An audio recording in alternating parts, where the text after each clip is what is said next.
First one on crushes. This came in from a 17-year-old girl. She says, okay, about crushes. I'm only 17, so I'm still quite young, but sometimes my taste in crushes can be disturbing.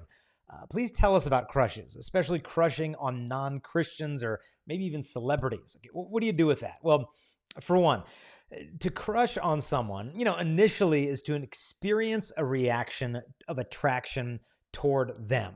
And you think it like a celebrity or whatever.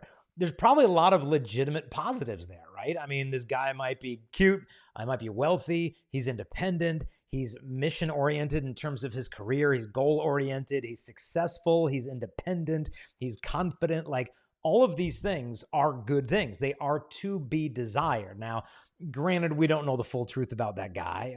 Spiritually, where is he at? Is he addicted to drugs? Is he, pompous and narcissistic? Like, a lot of times you got no idea, but there's still a lot of good stuff that we're drawn to. But I think more often than not, whether it's a celebrity or, even some non-Christian guy that you feel drawn to, oftentimes there's a storyline behind the crush. And that's the thing that's so attractive, is the storyline. Whether it's this, this independent guy desiring you above all of the others, or, you rescuing this troubled, broken guy. And I know he's had a bad track record with other girls. He's the bad boy. He's done some dumb things, but I'm going to be the one to be the Messiah to him. I'm going to save him. I'm going to rescue him. He's going to fall helplessly in love with me. Like, sometimes there's a storyline behind that. And there can even be redeeming qualities in that storyline, I think. But what we got to do is to keep our desires in check. Now, how do we do that? Well, are we fueling them by watching stuff like, whether it be, garbage like The Bachelorette? A buddy of mine, Evert Fritz, I think I mentioned this, I don't know, a dozen episodes or so ago. My buddy Evert Fritz, he decided to do research on The Bachelorette show of like how these relationships really pan out. Now, this obviously isn't going to be, a shocker, but I guess in the first 30 years or so of programming, now he did this little research in 2000, as of 2017, there had been 28 seasons of episodes of The Bachelorette. And obviously, most of you are probably familiar with it, but the idea behind The Bachelor and The Bachelorette is that there's one super attractive, sexy individual and a whole mass of, other modelish type people that are competing for his or her hand in marriage. And, each week it gets whittled down to a smaller pool, and you start getting emotionally attached, to some of these contestants. Like, oh, I hope she wins. I hope he wins. And I don't like that one. I want that one to get kicked off. And you start to get drawn into this. And now I'll be honest, I've never watched a single episode in my life. I take pride in that. But this is basically the plot behind it. Now, of the first 28 seasons, at the end, I guess they get married or whatever. It has a grand total of 4 couples that are still together. That is an 86% relationship failure rate. Now, that obviously shouldn't come as a shocker, because the entire season long of episodes is recorded in a span of 6 weeks, meaning you meet this person, court them in a context of hooking up with a dozen other people at the same time, pick which one you want, and within 6 weeks, decide your spouse. And people are like, oh, it's so romantic, and this idea of being the one who's chosen above all of the others. But really, is it really that romantic? I mean, why don't you think about this? If you want to get married one day, imagine your future husband, your future wife, whatever. Imagine if you were going to get married to a guy, but 4 weeks before you were supposed to walk down the aisle with him, he's making out with some other girl in a bathing suit in a hot tub. 4 weeks before you guys become one in the sacrament of marriage. Would that bother you a little bit, even if he picked you in the end? Probably that would bother you a lot, because it should. Because courtship should be taken seriously, as the sacrament of marriage should be taken seriously. And so obviously this is Hollywood. This is a joke. It simply does not work into, and it's tapping into this deep, good desire that you have to be wanted and to be chosen. And so in the end, you're entitled to your reaction to something of like, oh, I feel drawn to that, but you're responsible for your response to it. And so, okay, what do I do with this feeling of wanting to be desired?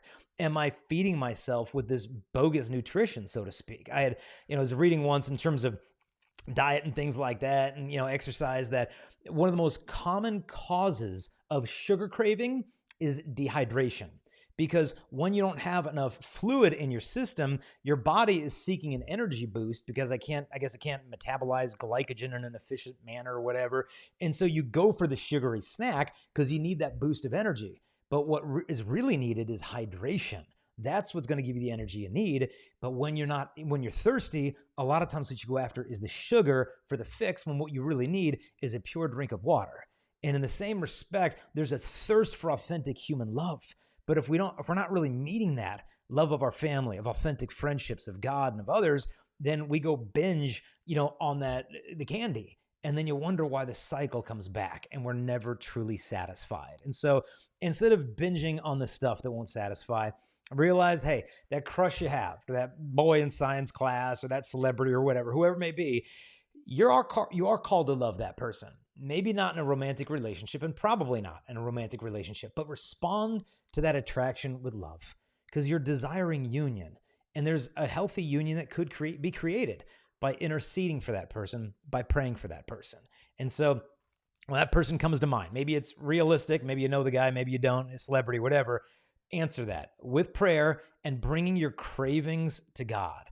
Today, my son and I, Matt Frad and I wrote this book called Forge. And in it is 33 days due together. My 14-year-old boy and I are going through it together. And today we're on like day 30, 31, I think. And it's about St. Joseph. And for the video for today, there's a guy named Devin Shaw, fantastic husband and father.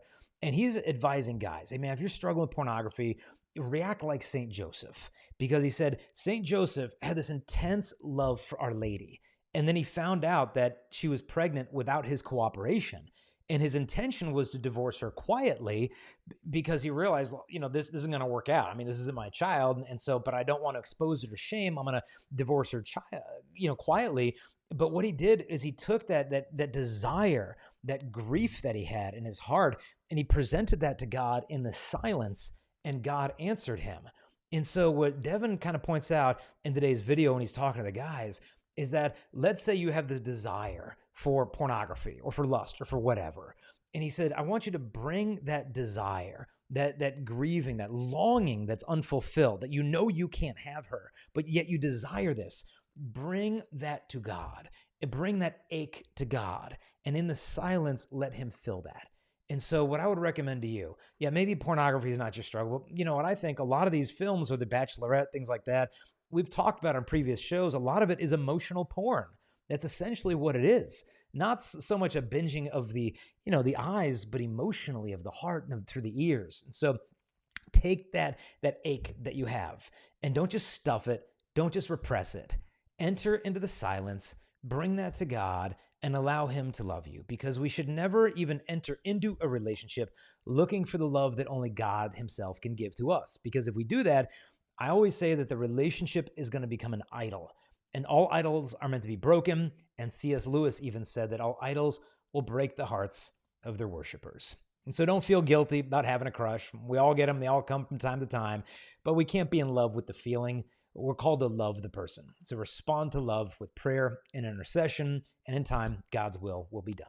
Hey there, I hope you enjoyed that little clip, but if you want to see the whole episode where this came from, just click the link here. And in the meantime, we want to invite you to help us share this message, and there's a couple things you can do real quick. Number one, if you like or comment or share this video, YouTube will actually show it to more people. Also, don't forget to subscribe, hit the notification bell. We release videos every single day, and you'll be notified as soon as those come out. If you want to help us also to spread this message, you can support us at patreon.com/Jason Evert. That helps us to create these videos and show them to the whole world. God bless.